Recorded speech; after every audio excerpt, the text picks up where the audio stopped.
Royal TV viewers, your voice matters, and now we want to hear it louder than ever. We've created a special WhatsApp feedback group just for you. Got opinions about our shows? Suggestions to make Royal TV better? Compliments? Thank you and welcome yet again to another edition of The Healing Word.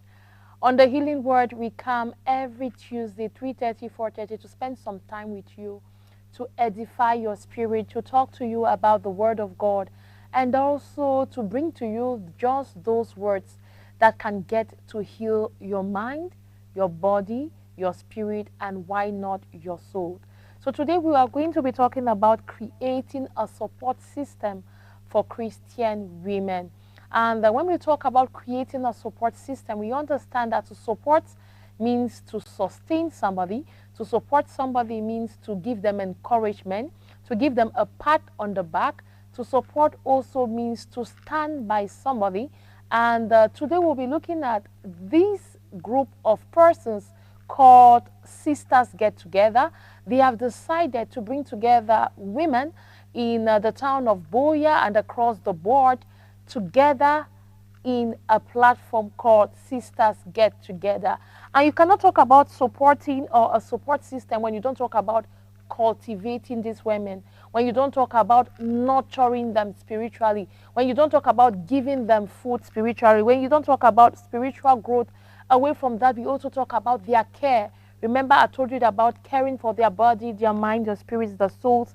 And all of this has to be rooted in the practicality of the word. Effective systems always include small groups of people. At times they come together for what? For Bible studies. At times they come together for mentorship. They could also come together for prayer teams and fellowship opportunities. But the basis of it is always for the good of the kingdom and to also get themselves edified spiritually. And when you build this team of people, when you build this jar of people, we also get to understand that there are women who have gone ahead of the race. There are women who would be as mentors, they will stand as coaches, they will stand even as spiritual leaders. They may own churches, or they just may be heads of intercession groups, women groups, and all what me. All of them come together to grow in their faith. Remember, nobody knows it all. We need each other. We have to support each other. We have to stand by each other. Because when you come together in such support groups, you also grow. The essential is for you to grow. But you cannot even talk about support groups without talking about you as an individual, without talking about purpose, and without even talking about a prayerful standing. So right now, I want to introduce you to Sisters Get Together. So this is a group of women doing what they can do best, and it's been championed by Pastor Abamukong Abigail. Let's just go and get what it's all about. Sisters Get Together.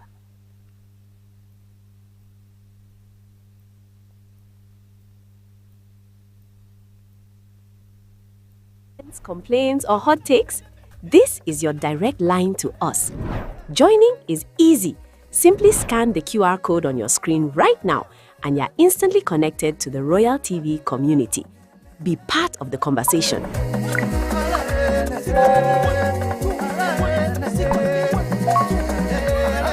Influence our programs. Help shape the future of your favorite TV station. Don't just watch. Interact, engage, be heard. Scan the code and join the Royal TV WhatsApp group now. When we dream alone, it is Together is a platform where sisters in Christ, women who have believed in Jesus, irrespective of denomination and color, come together to share their lessons in life as a whole, in areas like their spirituality, how their work with God is doing. Those who have questions around that area are posing, and we are just finding strength in each other. Also in areas like our economic aspects, our businesses, our careers, and so we get to talk about all these things, even socially, our relationships, our marriages, our families. So it's just a forum for women who have believed in Jesus to come together share their lessons learned in life, empower themselves, and grow. Thank you very much. This initiative of Sisters Get Together, I would say this is the first of its kind, but we've had several programs where sisters come together, and we had the Virtuous Women's World Conference.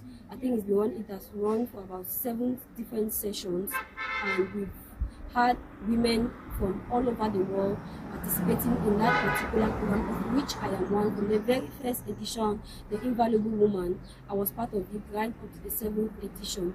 So the Sisters Get Together is just one of, she's called into raising powerful women, and the Sisters Get Together is just a branch, and in the first, a new of its kind.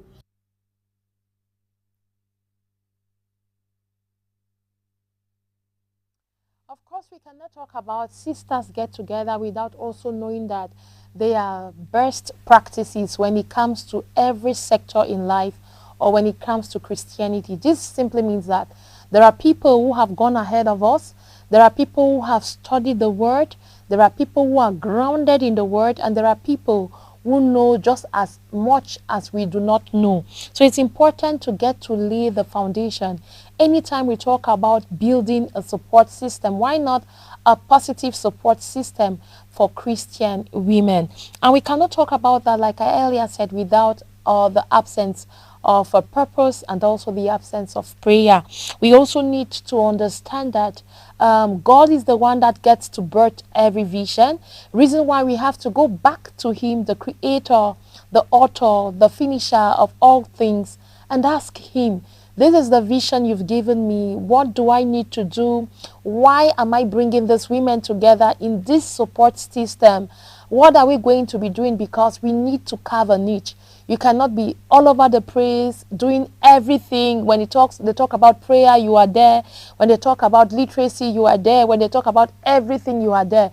You will lose the essence of your purpose. So you need to begin to ask or seek the guidance of God, especially in ministry, to ask Him to identify the specific needs you want to touch in that particular area. You need to also know, are you going to be talking to women in your church? Are you going to be talking to women in your community? Are you going to be talking to your colleagues, your friends? Whichever way, you have to identify that, because that falls in line with the plan you have to establish. Away from starting with prayer, also you need to define your focus. Like I said, you cannot be all over the place all the time, addressing all sorts of women. So you need to carve your niche. You need to create a clear mission statement. And in your mission statement, you should be able to know what the support system is all about. You need to know the focus areas. For example, are we just coming together as women for Bible studies only? Are we just coming together as women for prayers? Are we just coming together as women for encouragement? Are we telling our stories, supporting each other, holding the hands of each other? Are we just helping them to raise funds, to seek for funding, to show them the way, opportunities, what they can do to become economically viable? Or are we just there to mentor them or to support them with practicalities, especially when it comes to crisis that they are either going through or they have been through? And when we talk about support system all the time, I like when we go more into psychosocial health or talk more about the spirituality of people. The Bible gets to tell and reminds us that the devil is after our mind. Reason why it says that we need the devil. God did not give us the spirit of timidity, but the spirit of a sound mind. You can find that in the book of Timothy. And when you have a sound mind, there is nothing that you would allow yourself to wallow in self-pity or in stress or in distress because you don't have a way out. This support system is the people. They are the ones you can run to, you can meet for counsel, for advice, for monitoring, for coaching, and why not for mentoring? You cannot also talk about all of these support systems and much more without also talking about involving your leadership. You cannot do this without towing the lines of the leadership in your church. You know, we cannot talk about leadership without, for example, if you're under a ministry, The head of that ministry should know if you're under a particular prayer cell. The one who had the vision has to know. And most often, what you do in terms of building a support system for women always falls in line with their broader vision. For example, you could be in the workplace and you are in the workplace where they prioritize, for example, going out, having spiritual retreats, let's say 4 times a year, or why not 3 times a year. So you may be that woman in that workplace who has decided that they have as mission or as vision to bring together the women folk in that company, in that community, in that workplace, so that they can commune together and get to support each other. Very often we understand that at times when we are working in different kinds of environment, a lot happens and there's a lot of stress. People get anxious, there's a lot of anxiety and much more. So today I just want us to understand that when we talk about support systems, we really talk because we want people to have an urge, what it means to sit and support each other, what it means to love each other as Christ, they always say, love the church. And away from that, I want us to go out there and listen to what finding yourself and your purpose in God means. When you talk about a woman finding herself and her purpose, what does it mean to find yourself and your purpose in God? Because the truth is, we are all born for a reason. The Bible says before He formed us, He already knew who we were from the womb of our parents. So you have a purpose. I have a purpose. But then in seeking that purpose, in finding your purpose, as a Christian girl, as a Christian woman, what does it take? Let's go and have a quick reminder of what it takes. And then when I come back, we'll continue with the program. Ask God what it is He is saying about you. Are innocent does not mean that you should become a speaker. You are please, those things can add on to what God is calling you to become. Are you understanding what we are saying? So in hear God. Sometimes when people tell me that this is like, I say, when did He talk to you? I'm not asking for a spectacular now, my child. No. I'm just asking, it could just be a verse. Jesus opened the Bible and said, this day, this word is fulfilled. That was all. So it could just be a verse. You knew that this verse was speaking to me. And this is what God is calling me to do. And that's fine. It was not spectacular. If it is that God, and we ask more questions when it's spectacular, and we're not able to do one. Alright, but yeah, God. And run with what He has said about you. If you have not heard God, don't begin to carry things like this. Just, and there's no problem with saying no. May I always say that if they ask you that what is the purpose, He said, because all of us have the main one, which is to know Christ and reveal Him. All of us have that. Whether you are doing it in which way, you are knowing God and you are revealing Him. If you know that you are knowing anything particular, it's okay serving at church, serving at departments. Just be there, and in the course of time, while serving, the Lord will clarify you. He will give you direction. There's no need to be in the rush of things, okay? And you want and self-acclaim yourself. You tell your own self what it is you want to hear. There is no point in that. And so, if you want to build a purposeful life as a woman before marriage, which you will still continuously do even while in marriage, know that you have to hear God. And to build yourself as a whole person, don't build yourself as a whole person for marriage. Build yourself as a whole person for you. When you are a good person, you can talk with your friends who are girls. They can tell you that when you are wrong, and you can take correction. You will know how you are in that relationship before you start saying that, okay, you are doing life with someone. But if you cannot handle your own friends, and it's okay, I'm using that for marriage, then you're people, they think they work you need to do for your own self. That was just what I wanted to add, especially on purpose. Thank you very much. It's very important because the Bible says iron sharpeneth iron. When we get to meet and talk together, we get to edify each and every one of us, edify ourselves, encourage ourselves. That will help us to run with what God has put in store for us. The purpose of God for your life is, simply put, the reason why you were sent into the world. And like my husband will say, when the purpose of a thing is not known, abuse is inevitable. So you cannot maximize your life as a person, even without marriage, when you have not understood the manual of who you are and what you're to be doing. And that is in finding the purpose of God for you. And so it's so important to find yourself in God, because he is your creator, so he has the best definition of you. And so finding who you are in him, finding why he created you and why he sent you, makes you a living wonder, because everywhere you go into, you are a blessing. You know, you are not just existing, but you are living the sent life of God to you. And of course, you must not be a pastor. Every child of God is a walking wonder. Yes, of course. Away from that, I think it's time for us. If you're joining us right now, the program you're watching is The Healing Word. And today we are talking about building strong support systems for Christian women, building positive support systems for Christian women.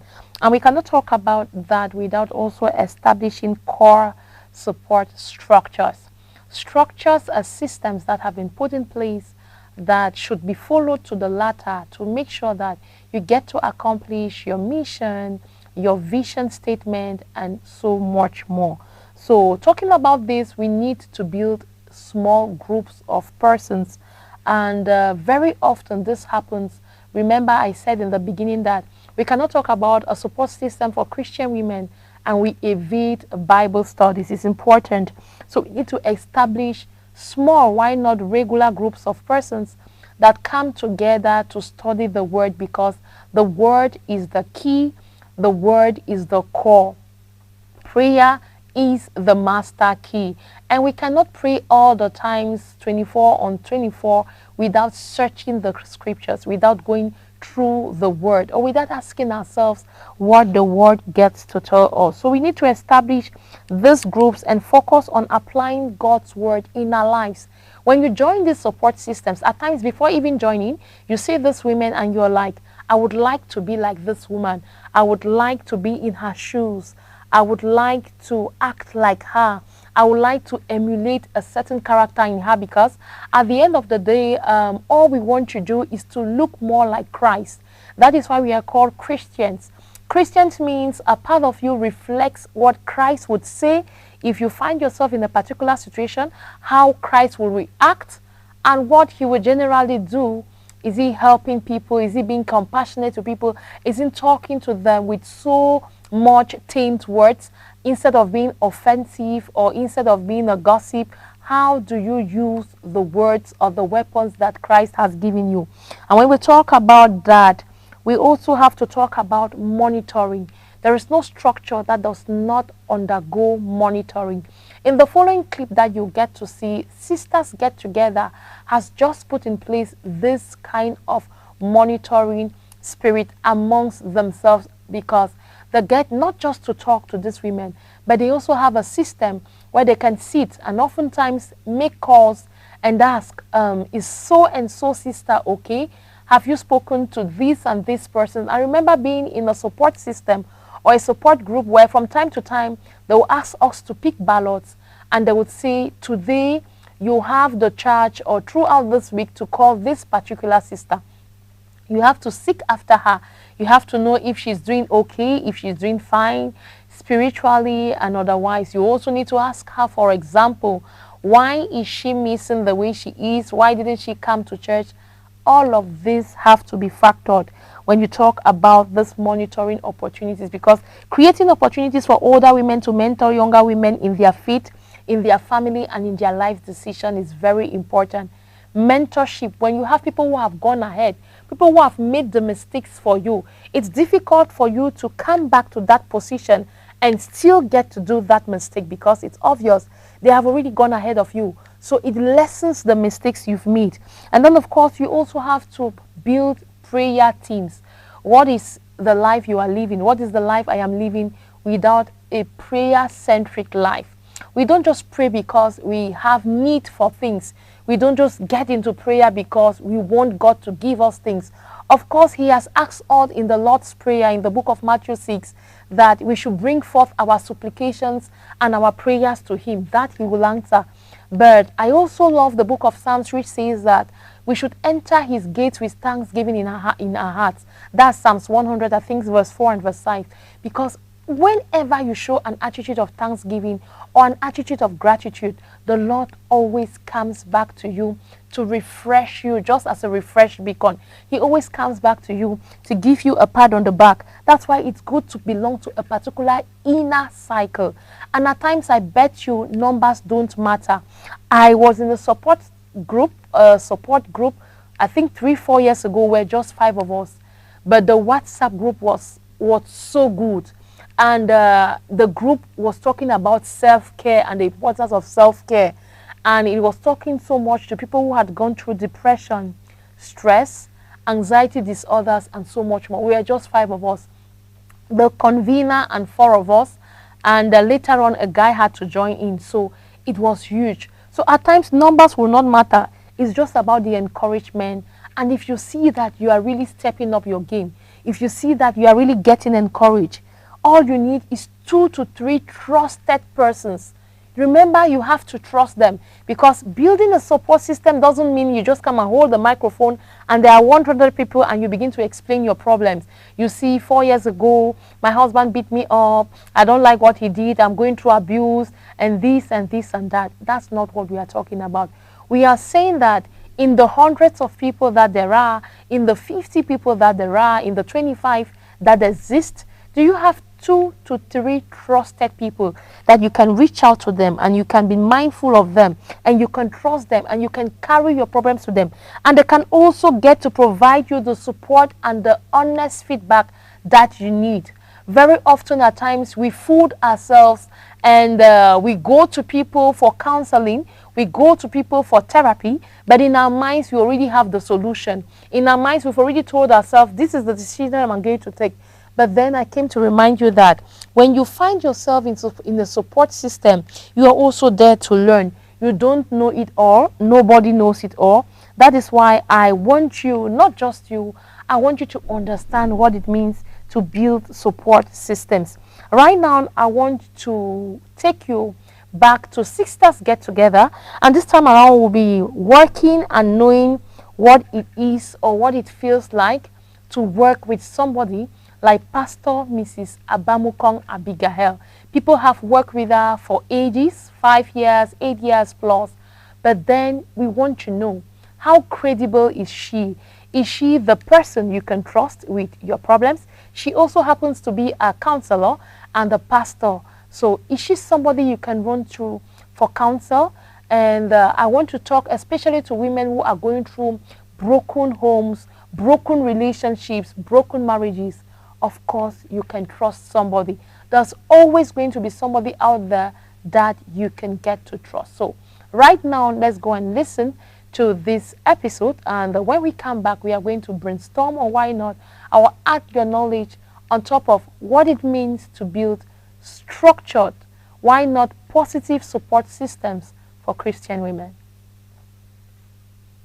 I've learned a lot, like my spiritual life.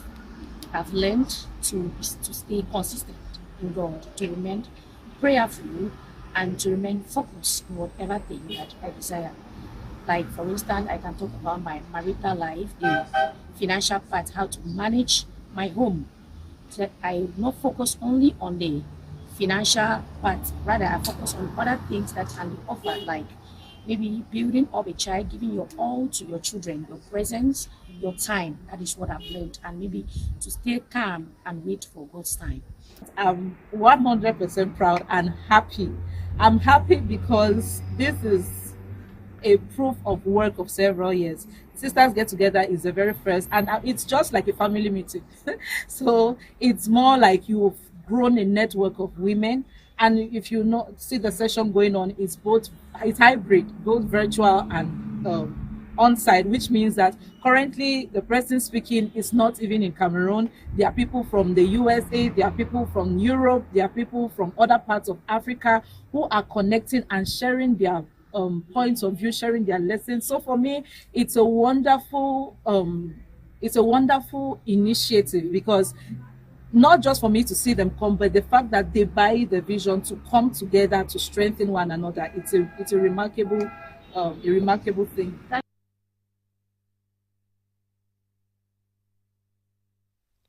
Yes, of course, you cannot talk about gathering people together without accountability partners.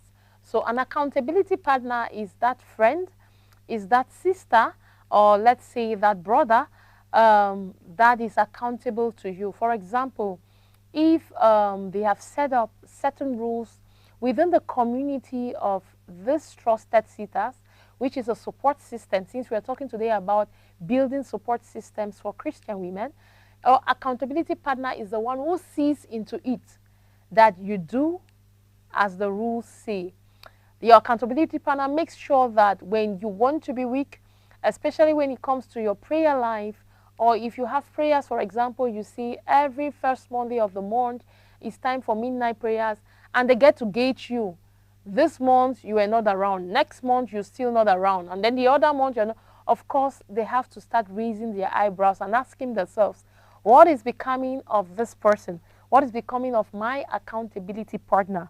That's where we talk about partnership. It's all about encouraging participants to find a trusted partner for deeper vulnerability and prayers. It's but normal that we get at times in life where we are all vulnerable. We are tired. The struggles of life would cause us to be tired. At times we want to ask ourselves, what will tomorrow look like? And the scripture in the book of Matthew 6, I think 28 and 31 and 34, that says, do not bother about tomorrow, for tomorrow will take care of itself. At times you are so bitter and so battered that you really have to worry about tomorrow. So in the case of you worrying perhaps about the school fees of your children, your house rents, what you would put on, the way you would dress, the Bible even says, what about the lilies? What about the birds? Who gives them what to eat? That's about the birds. And the lilies, who gives them what to put on? But though they look so bright as they are. So when you have an accountability partner, they put you to check. They get to see what happens. So you need to gather a team. So working in a team also, you need to identify your core leaders. You know, for each team, when they become so many, 15, 30, 50, you begin to stratify them into particular groups. You begin to shape them. You begin to pull groups out of them. For example, you can see who is the women in charge of prayers, or who is the woman in charge of intercession, or who is the woman, for example, in charge of logistics, and so much more. So when you have done all of this, you need to identify who is going to be spiritually mature to man the affairs of this group. They have to be like-minded, because all of us have the same vision. All of us operate in the same way, under the same leader, under the same banner. I am not saying that at times we should cluster ourselves in our uniqueness. We should lose our uniqueness, or we should use the fact that we are just alone on earth. Nobody is a replica, and kill competition. Yeah, I want to talk about competition. We have to copy the one who is ahead of us. We have to stand tall and get, not just to copy them, but to aim to be like them. So you look at these women, who amongst the lot, who is responsible enough, who has gone through a lot in terms of maturity that can help us when it comes especially to burnout. When we talk about burnout, I'm looking at women who have done a lot, they have gone through a lot. At times, women take care of their families so much so that they forget about themselves. So the burnout, literally, they need rest, but they will force themselves not to rest. They need to pamper themselves, but they'll force themselves not to pamper themselves, because they'll tell themselves, I have a child, I have a husband, I have a family whom I have to look up to. So you need to also diverse the representation. What do I mean? Ensure the team reflects different ages, different seasons in life, and different spiritual gifts. So very often within this Christian milieu, we often say that our mamas know it all. But then there are these people within the Christian milieu known as the elders of the church. You would see a woman that you feel very open and vulnerable to go to her and tell her what you're going through, for example, in your marriage, in life situations, in your family. So easy as it is. But then there are other women you look at and you'll be like, is my judgment correct? Telling this woman, she's younger than I am, she may not have experience. I am not discarding the fact that the Holy Spirit is not there to train or to groom or to teach. But then at times you get very fearful and you're like, is my secret in good hands? Is my vulnerability in a safe space? Am I in a safe space yet? I have every reason to worry. So you also need trained leaders. That is why no matter where we find ourselves, we need to seek training. We need to equip the team with resources such as training or how to lead people in smaller groups. It's very, very essential, especially like I was saying when it comes to Bible study. You don't just bring anybody to come and talk to the women or to edify the women or to exhort the women. And I just want us to take um, uh, a small example and go again out there and talk about away from the lessons learned get together, what sisters get together is all about. I also know that working with women is not always easy. We need to break a lot of barriers to be able to work with women because we have women of different ages, different diverse groups, and especially within the Christian milieu. We had our mothers whose dressing style was different from ours, and at times they want us to be dressed in this particular way, the long skirts, the headscarf, at times even without earrings, just like it's done in Deeper Life, maybe with braided virgin hairs and everything. But times have changed, times are changing. So we need to factor all of these dynamics as women, in as much as we want to build a safe space for women where they can come in, where they can troop in like sheep looking for a shepherd, vulnerable as they are, from the wolves of the kingdom or from the wolves of the world, but then they should also feel safe. Feel safe with their secrets, feel safe with their personality, with their uniqueness. Also feel safe because there is safety in the church. The church is just like a rehabilitation center. If you're coming to the church all the time and you think that you are just coming to feel free, to get edified, I want you to also understand that the church is a hospital. There are crazy people in the church. There are diabolic people in the church. They are crazy as in every sense of the word. People with mental disorders, schizophrenia and everything. They are also rushing to the church for solution. They are also coming to the church to get healed. Maybe they want healing emotionally, spiritually, mentally, financially even, who knows. Maybe they don't have a job and they are running to the church for assistance. All of this we need to factor. So right now I want you to take a breather, but you are not just taking a breather. You have to go and listen again to what some of these Christian women have to say when it comes to sisters get together, or the whole notion of building a support system for Christian women. The host, Pastor Mrs. Abigail, has always been an exemplary person right from our school days. And all I can continue to say is, may God continue to strengthen her, may God continue to inspire her, because she's already inspiring many women in every walk of life, in every sphere of life. And it is thanks to women like this who give themselves to God that other women are inspired to identify their purpose, to identify who they should be in life, and to be at the best potential. The path to life is never easy, but when you have people who have gone ahead of you and they give you guidance, it's very easy to walk. Now, I would say that working with Pastor Miss Abigail Abamukong for this number of years, I will not say all has been just rosy, because she is a go-getter. When she wants something, she knows exactly what she wants and she knows how it's done, and she just puts you in charge, and she expects that if you are bringing out something, you have to bring out quality. If it's not excellent, she's not part of it. So me, as a person who just like to just go around things, having to work with her, I had to bend.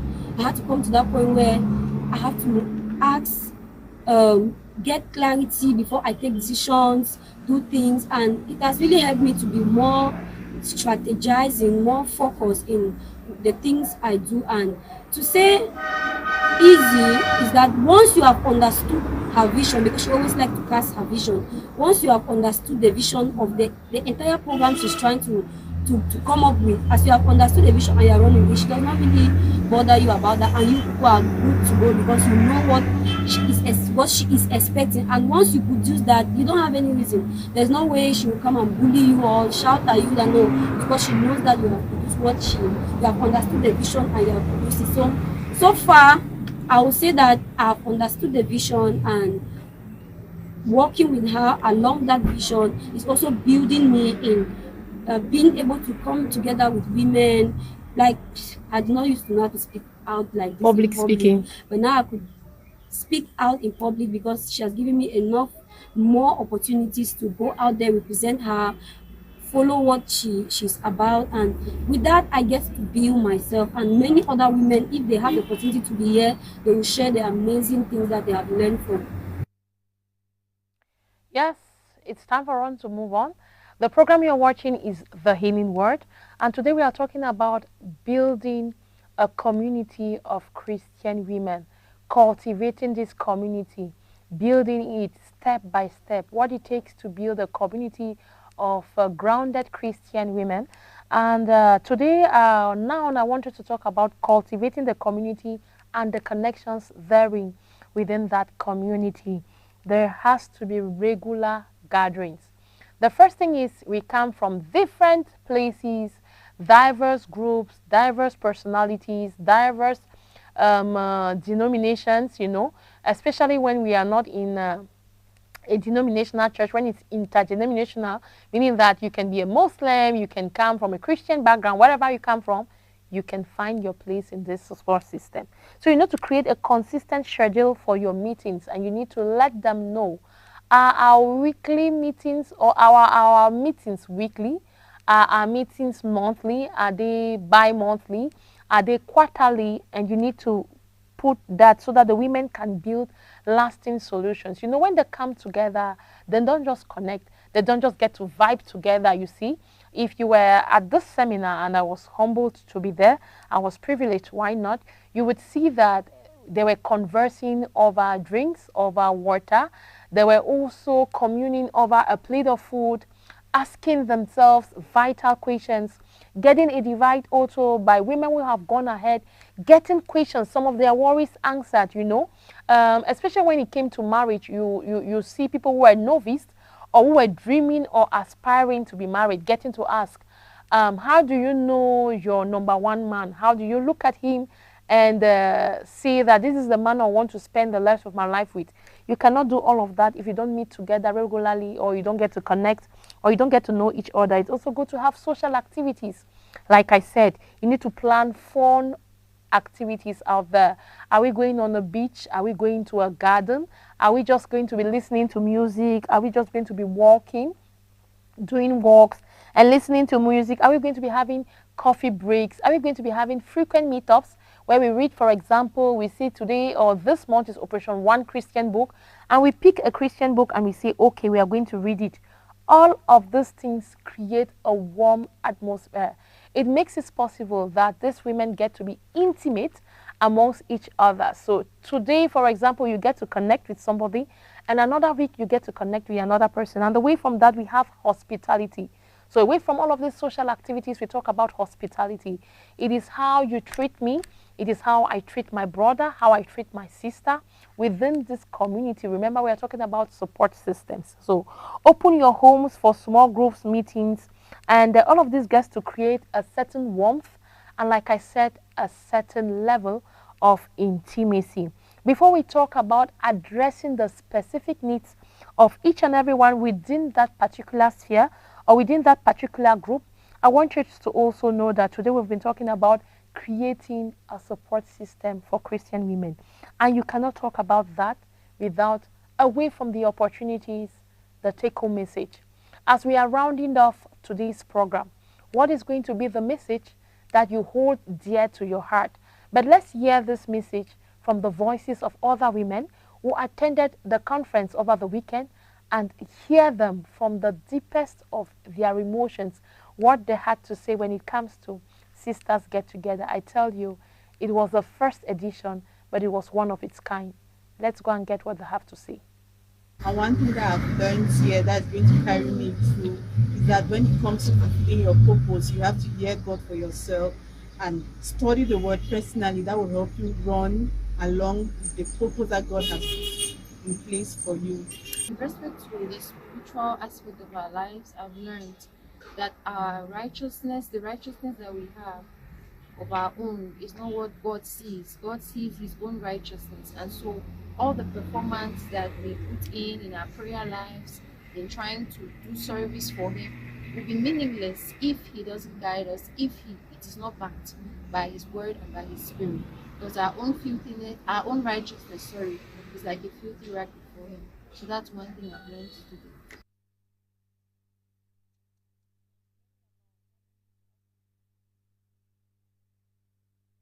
Yes, very straight to the point. I want us to be talking about addressing the specific needs of these women. Generally, when women meet together, they meet to talk about themselves, they meet to network.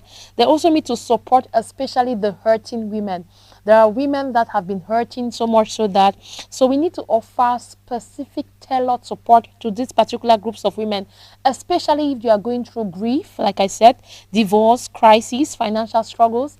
And Sisters Get Together was just that opportunity to connect these women with the professional way of counseling when it comes to Christianity. And we cannot do that without testimonials. So the testimonies were just so many. And I wouldn't want to let the cats out of the bag, but I just want us to move away to the question and answer sessions. So let's just tell you what some of these women were asking themselves away from the testimonies that they had to share.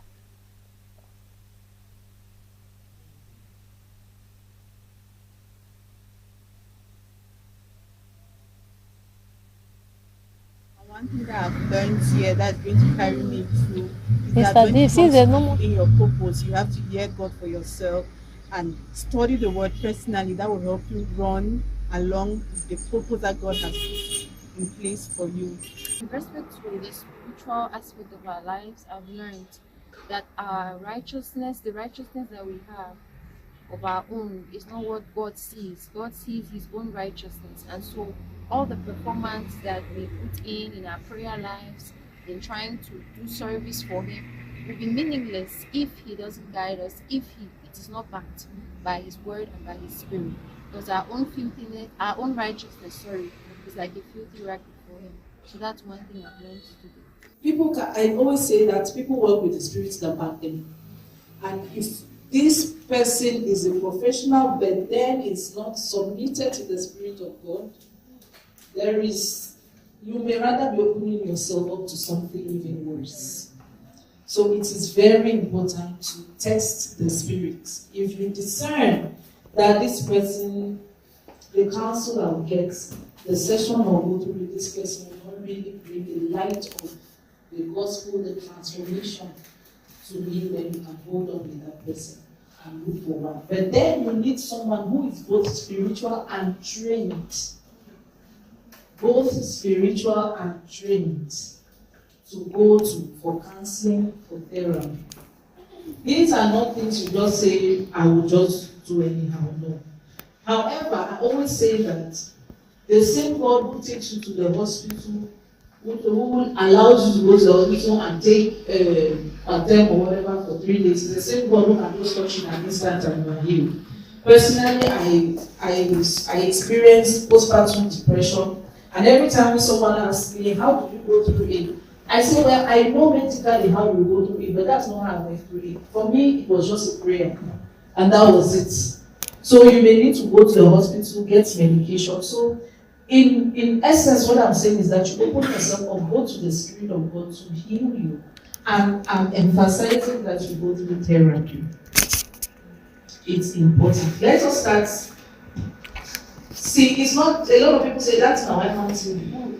It's why it's no, it's these things, if you have someone who's straight in it, I would advise you to go through it. And now when you are things you have, it builds your value for yourself, from your self-esteem, you build that self-confidence, you build that self-worth that comes with it. Because while one is inherent, the other is moved, or it is tampered with experiences. But once you are rooted in the word, you know that no matter the experience, whether or not you are succeeding or not really succeeding as you want at any given point, you are still not a failure. And so far, I'm actually married for 8 years, and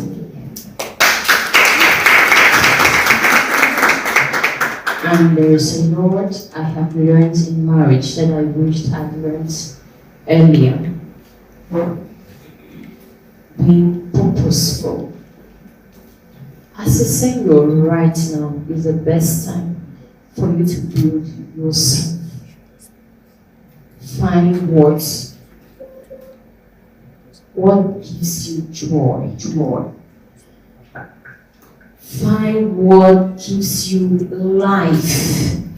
Because marriage is something on its own.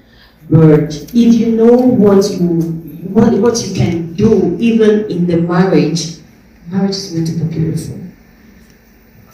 What am I saying? I'm trying to say, like, if for now you realize that you have a gift that God has given you, and you can do something and it blesses somebody, please hold it tight. Build on it.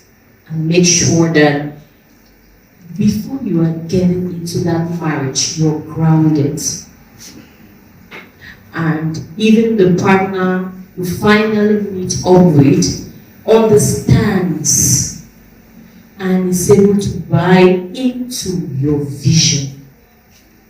Because if you get married to someone who doesn't buy into your vision, you're going to be like a beautiful chair in a house that no one sees because it's clothed with something that you can say, wait till they did a chair, but they don't know who to worth.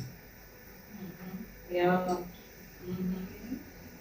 So, a purposeful single, start digging deep. Have a silent moment for yourself. Write down what makes you happy. What makes you feel like you're blessing somebody.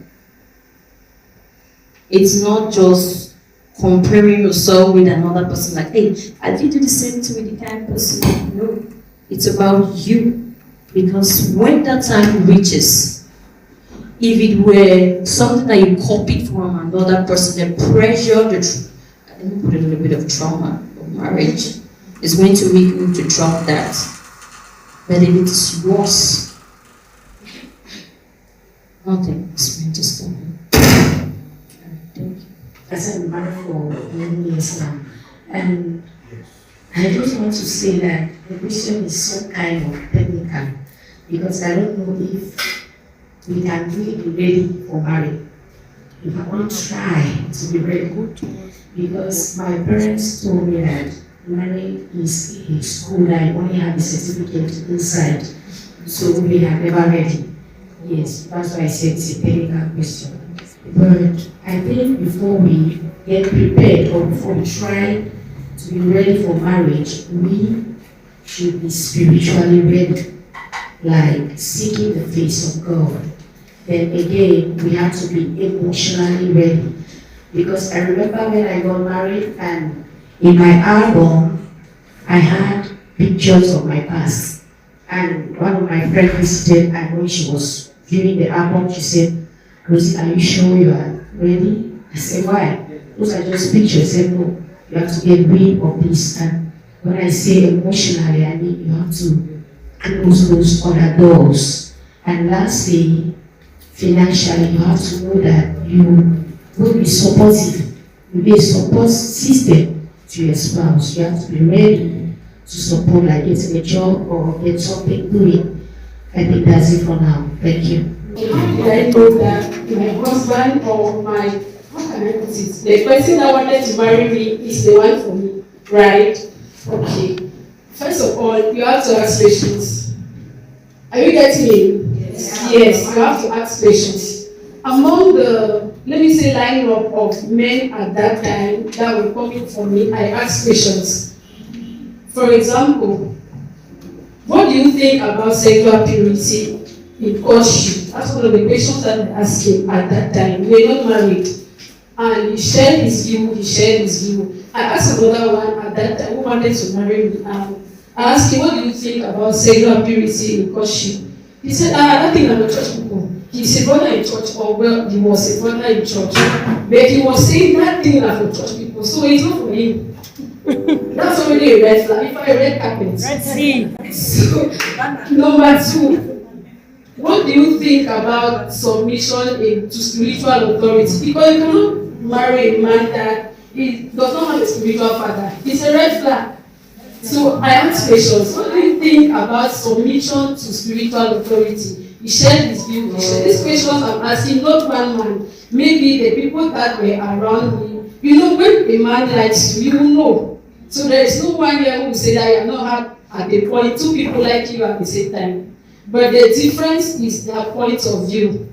Another question I asked was, what do you think about domestic violence? I cannot be with a man that raises his hand on me. I cannot. So I'll ask questions like that. One will say, well, if a woman asks me, instead of beating her, I'll just go outside and get myself someone else and leave her alone.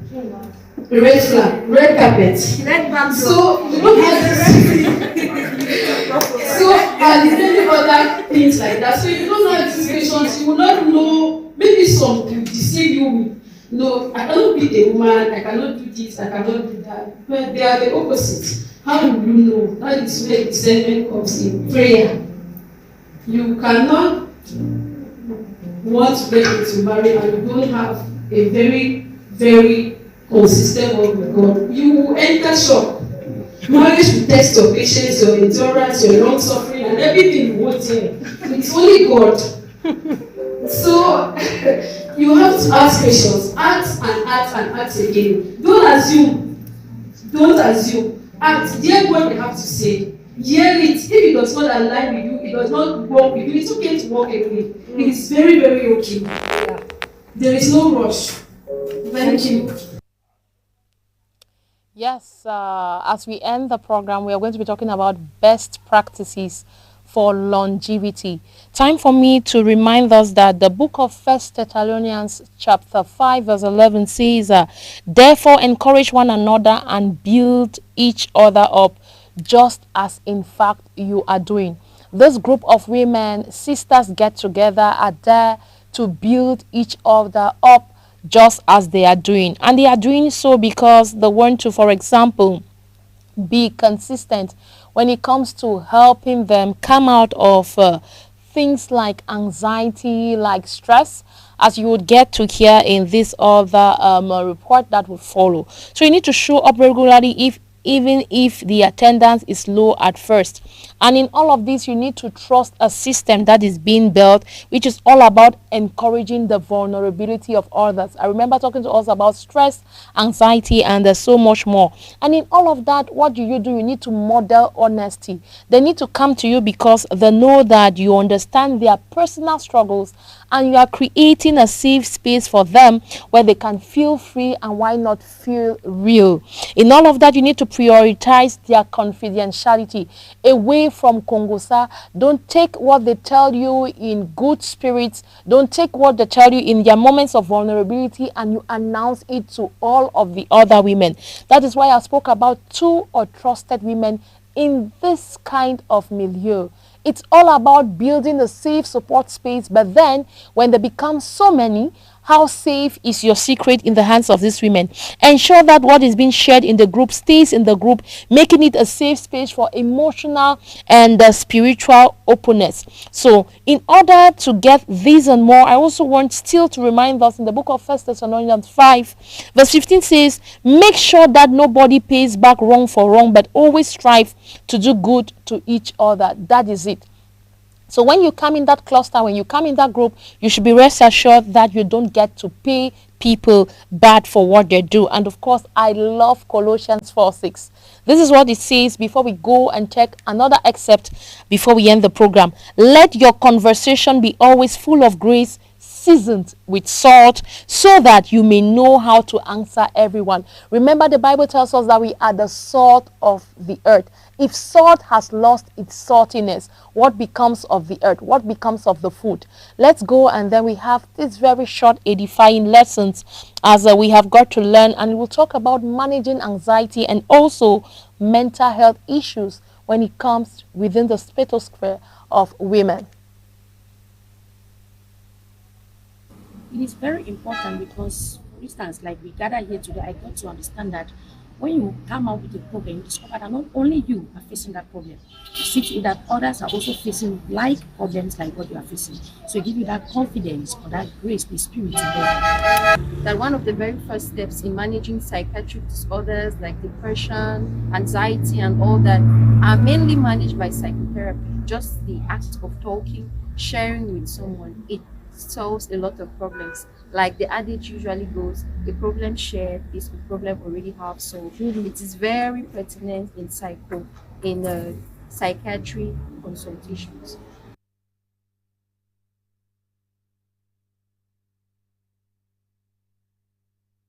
We are talking today about creating a support space for women.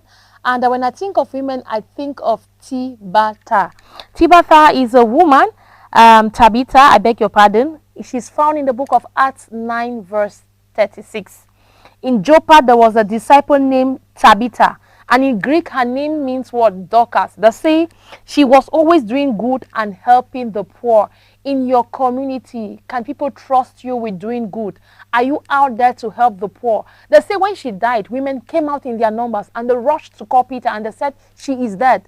And what did he say? He said, no, they should not bother. She had done so much good that they cannot stand the fact that she was dead and she was going. Proverbs 27:17, it says, iron sharpeneth iron, so one person sharpens the other. Sisters get together. Building a support space for women is all about you and me getting to sharpen each other. And why not, like the book of Galatians 6:2 says, it says, carry each other's burdens, and in this way you will fulfill the law of Christ. Are you fulfilling the law of Christ as we go today? Am I fulfilling the law of Christ? Anyways, if you want to know more about that, listen to this report, and then this report is going to crown it up. When we come back next week, will be another day. Christian young girls and women were edified spiritually, especially on marriage and relationship during the Sisters Get Together meetup. Pastor Abigail Abamokong says such support systems are important to have, to hold, and to cherish. Sisters Get Together is a platform where sisters in Christ, women who have believed in Jesus, irrespective of denomination and color, come together to share their lessons. Besides grasping a thing or two on wealth creation, most women were excited to share about what they learned. When it comes to fulfilling your purpose, you have to hear God for yourself and study the word personally. That will help you run along with the purpose that God has in place for you. All the performance that we put in our prayer lives, in trying to do service for Him, will be meaningless if He doesn't guide us. To heal from traumas of the past entails the help of God above all, but notwithstanding covering from a trustworthy support group as sisters get together. The very first steps in managing psychiatric disorders like depression, anxiety, and all that are mainly managed by psychotherapy. Just the act of talking, sharing with someone, it solves a lot of problems. Moving forward, the lessons will not only help in their personal life, but will accompany them in the day-to-day circumstances and challenges of their marriage. Like we gather here today, I got to understand that when you come out with a problem, you discover that not only you are facing that problem, you see to it that others are also facing like problems like what you are facing. So it gives you that confidence or that grace, the spirit in there. For the many women in line waiting to get married, the safe space was also an avenue to relax, learn, pray, and network. I've learned to stay consistent in God, to remain prayerful, and to remain focused in whatever thing that I desire. Iron sharpeneth iron. When we get to meet and talk together, we get to edify each and every one of us. The convener is convinced this initiative, first of its kind, is so timely. You cannot maximize your life as a person, even without marriage, when you have not understood the manual of who you are and what you're to be doing. Working with this marriage counselor is both a boon and a bane, as her coordinator expounds. Having to work with her, I had to bend. I had to come to that point where I have to ask get clarity before I take decisions. The online community was upbeat as most can't wait for the second edition. And that's it for today's edition of the program, The Healing Word. Today we are talking about creating a support system for Christian women. Many thanks there to Pastor Abamukong Abigail. And I want to leave you with this message from the book of Romans 12:15. It says, "Rejoice with those who rejoice, and mourn with those who mourn." Yes, if you are a sister out there and you know that you are called into the ministry of help, into the ministry of encouragement, and you are just there to nurture the hearts of these very women who are going through abuse, who need healing, anxiety, depression, and so much more. I'm talking about those in the domain of counseling, psychosocial health. I want to say you are not just a therapist. The Lord loves you. The Lord understands the job you do. Go ahead, keep on rejoicing with those who rejoice, and of course, mourning with those who mourn. Honoring Cheng is my name. See you next week for another edition of The Healing Word. Scan the code and join the Royal TV WhatsApp group now. When we dream alone, it is only a dream. But when many dream together, it is the beginning of a new reality.